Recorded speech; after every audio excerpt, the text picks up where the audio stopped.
Calorie deficit calculation, the unuttered rule of weight loss. Want to lose fat but not sure where to start? It all comes down to one thing, a calorie deficit. But how do you calculate the right one without feeling overwhelmed? In this video, we're breaking it all down, step by step. By the end, you'll know exactly how many calories you need to eat to start burning fat, and we'll even reveal a few expert tips to keep you on track without starving yourself. The answers you've been looking for are just a few minutes away. As always, this video is educational and does not constitute medical advice.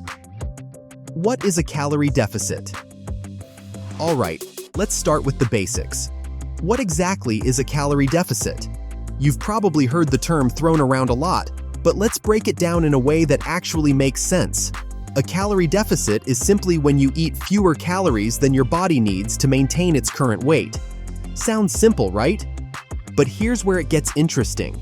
This is the secret behind every fat loss success story, no matter what diet you've tried or heard of.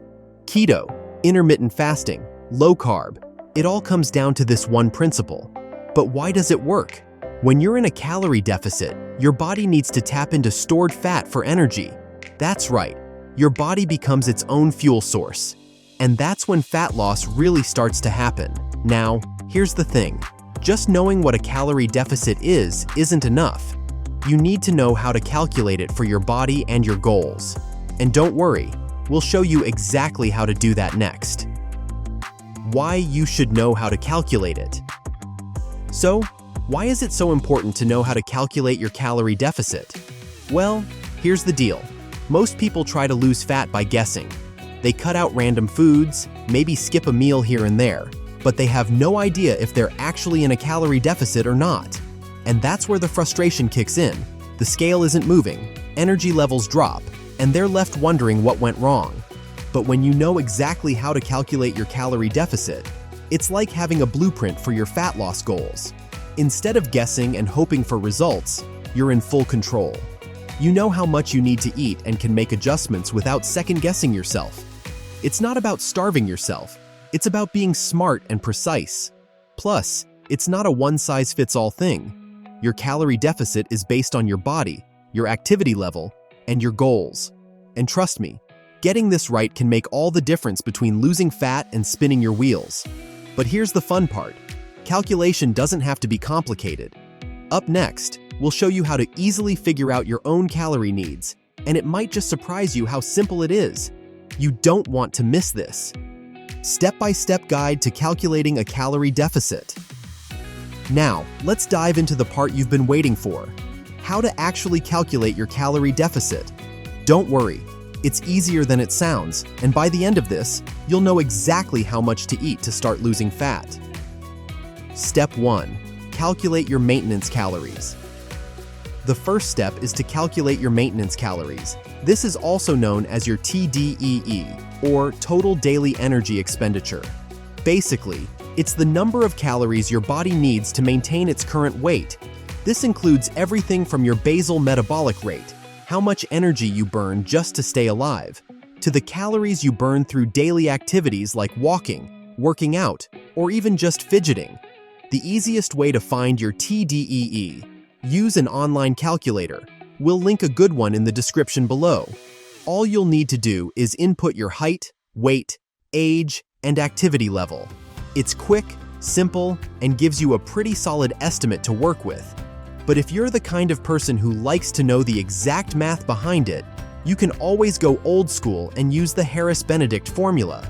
Here's a super quick overview.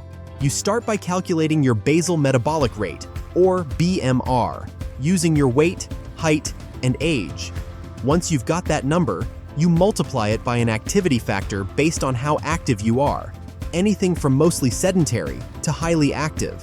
And boom, you've got your T.D.E.E. Step 2. Create a calorie deficit. This is where the magic happens. Once you know how many calories you need to maintain your weight with your T.D.E.E, it's time to reduce that number, just a little, so your body starts using stored fat for energy. The sweet spot? Anywhere from 200 to 500 calories below your T.D.E.E. If you're looking for slower, sustainable fat loss, aim for a deficit of about 200 to 300 calories per day. This is great for long-term results and won't leave you feeling deprived. On the other hand, if you want to lose fat a bit faster and can handle the bigger change, a 400 to 500 calorie deficit will get you there quicker. But keep in mind, this can be harder to maintain over time. The key here is finding a range that works with your lifestyle and energy needs. The smaller the deficit, the more sustainable it is. The bigger the deficit, the faster you'll see results, but it might be a tougher road to stick to. So, pick what works best for you. And don't worry, next up, we'll talk about how to track your progress to make sure you're on the right path and what to do if you hit a plateau. You don't want to miss this. By the way, if you find this tip useful, check out the quiz below to discover the best personalized wellness solution for you in just 60 seconds. Within a minute, you'll know exactly what's right for your wellness. Tracking your calories and progress. Okay, so now you know how to calculate your calorie deficit. But here's the thing, knowing is only half the battle. To really make progress, you've got to track it. That way, you'll know exactly what's working, what's not, and how to tweak things for better results. Let's talk about the easiest way to do this, tracking your calories. It might sound like a lot of work, but trust me, it's not as hard as it seems. Remember, tracking calories isn't something you have to do forever, just until you reach your goals or get a good sense of the calorie content in your favorite foods. Once you're comfortable, you can ditch the app and trust your instincts. There are tons of apps out there, like MyFitnessPal or Chronometer, that make tracking your meals as simple as scanning a barcode or typing in what you ate. You'll not only see how many calories you're eating, but you'll also get a breakdown of your protein, carbs, and fats. And trust me, this level of detail can be a game changer when you're in a calorie deficit. But here's the important part. Don't stress about perfection. You don't need to be 100% accurate with every bite. The goal here is consistency, not perfection. Keep track of your meals most of the time, and that will give you a clear picture of your intake without driving yourself crazy. Now, let's talk about tracking your progress. One of the best ways to do this is by weighing yourself regularly. But here's the trick. Don't get obsessed with your daily weight. The number on the scale can bounce around due to water retention, sleep, or even that salty meal you had the night before. Instead, weigh yourself daily at the same time, preferably in the morning, and take the weekly average. That way, you're getting a much clearer picture of what's happening over time, not just day to day. And if the scale isn't your thing, no worries. There are other ways to measure progress. You can take body measurements, like your waist or hips, or even better, progress photos. Trust me, sometimes those pictures will tell you way more than a number on the scale ever will. Also, don't forget, it's just as important to measure how you feel, like your energy levels improving or your clothes fitting better, because those are real signs of progress that go beyond the number on the scale. But here's the part that most people don't talk about. What to do if your progress stalls. It's totally normal for weight loss to slow down after a few weeks, but don't panic. We'll cover some simple strategies to keep you moving toward your goal without slashing your calories to the floor. That's coming up, so stick with me. By the way, if you find this tip useful, check out the quiz below to discover the best personalized wellness solution for you in just 60 seconds. Within a minute, you'll know exactly what's right for your wellness. Adjusting as you go. All right, so you've calculated your calorie deficit, you're tracking your intake, and you're seeing some progress. But here's something you might not expect. Over time, your results might start to slow down. Frustrating, right? Don't worry though, this is completely normal, and it's where things get interesting. You see, as you lose weight, your body actually needs fewer calories to function. Think about it. You're carrying around less weight, so your body doesn't need as much energy to do the same activities. This is why what worked in the beginning may not keep working forever. But here's the good news. You can adjust. The first step is simple. Keep monitoring your progress. Whether you're tracking calories, checking the scale, or noticing how your clothes fit, these are all important clues. If your weight loss stalls or your energy starts to dip, it might be time to tweak things. But don't worry, you don't need to make huge changes. A small adjustment to your calorie intake, just 100 to 200 fewer calories a day, can be enough to kickstart progress again. And if you've been working out, consider adding a little more movement, whether it's extra steps throughout the day or a short workout session. And here's a little known secret: how you feel matters just as much as the numbers. If you're feeling more energetic, stronger, and your clothes are fitting better, you're still on the right path. The scale doesn't always tell the whole story. And coming up, we'll talk about some of the most common mistakes people make when adjusting their deficit and how to avoid them. You won't want to miss that. By the way, if you find this tip useful, check out the quiz below to discover the best personalized wellness solution for you in just 60 seconds. Common mistakes to avoid.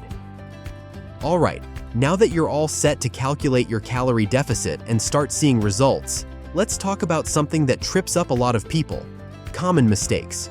You could be doing everything right, but one small slip-up can slow down your progress, or even make the whole process feel way harder than it needs to be. So, let's make sure that doesn't happen to you. Mistake number 1: cutting calories too low, too fast. It's tempting to think that if a small deficit is good, a huge deficit must be even better, right? But here's the truth: dropping your calories too low can backfire. You'll feel tired, hungry all the time, and your body might even slow down your metabolism to conserve energy. This is the fast track to burning out. A smaller, more sustainable deficit is the way to go. Mistake number 2: not tracking consistently. You don't have to track every single thing you eat for the rest of your life, but in the beginning, it's crucial. If you're guessing or eyeballing portions, you could be eating way more than you think. A little tracking now helps you build the habits that will stick later, and soon enough, you won't even need the app anymore. Another big mistake? Ignoring how you feel. Sure, the scale is one way to track progress, but how you feel matters just as much. Are you more energetic? Are your clothes fitting better? These are signs that things are working, even if the numbers aren't moving as fast as you'd like. Mistake number 4: getting discouraged when progress slows down. Here's the deal: fat loss isn't always a straight line.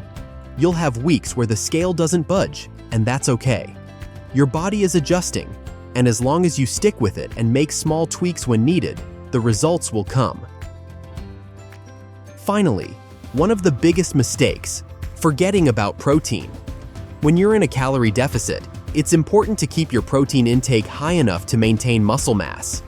Protein not only helps preserve your lean body mass, but also keeps you feeling fuller for longer. So, don't just focus on calories. Macros matter too, which we'll cover in our next chapter. You won't want to miss this. Macronutrient breakdown. So, now that you know how to create a calorie deficit, let's take it one step further. Because it's not just about the number of calories you eat. It's about what makes up those calories, your macronutrients.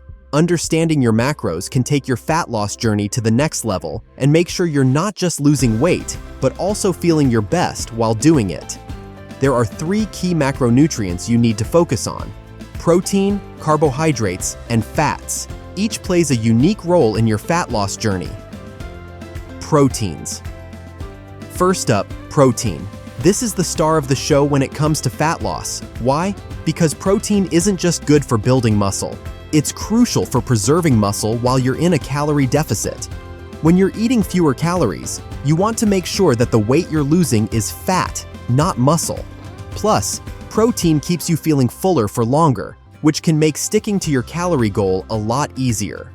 Aim for about 0.8 to 1 gram of protein per pound of body weight to keep those muscles strong and your hunger in check. And here's another bonus: protein has a higher thermic effect than carbs or fats. That means your body burns more calories just digesting protein than it does with other macronutrients. So, not only does protein help you preserve muscle, but it also helps you burn more calories. Pretty cool, right? Carbohydrates. Next, let's talk about carbs, your body's main source of energy. Now, carbs often get a bad reputation in the world of dieting, but the truth is, they're essential for keeping you energized, especially if you're active. The key is choosing complex carbs, like whole grains, vegetables, and legumes, that provide steady energy without causing blood sugar spikes. You want those carbs to work for you, not against you. Fats. And then there are fats. Don't fear fats. They're critical for hormone health, your brain, and they help you feel satisfied. Opt for healthy fats from sources like avocado, nuts, seeds, and olive oil. These fats not only support your body, but also add flavor and satisfaction to your meals, which makes sticking to your deficit much more enjoyable. So, how do you balance these macros for fat loss? It's simple. Start by prioritizing protein to maintain your muscle and keep hunger at bay. After that, adjust your carb and fat intake based on what works best for your lifestyle. If you're more active, you might need a bit more carbs to fuel your workouts. But if your lifestyle is more sedentary, slightly higher fats could be the better choice. The goal is to find what makes you feel your best while still hitting your calorie target. Fibers. One thing you don't want to overlook is fiber, which is a part of carbohydrates. High-fiber foods like veggies, fruits, and whole grains are fantastic for digestion and help you feel fuller longer, which is especially important when you're eating fewer calories. Fiber is your secret weapon in a calorie deficit. While macros are key to achieving your fat loss goals, don't forget that micronutrients, like vitamins and minerals, are just as important for keeping your body healthy and functioning at its best. Up next, we'll talk about how exercise can't out-exercise a bad diet. You won't want to miss this part.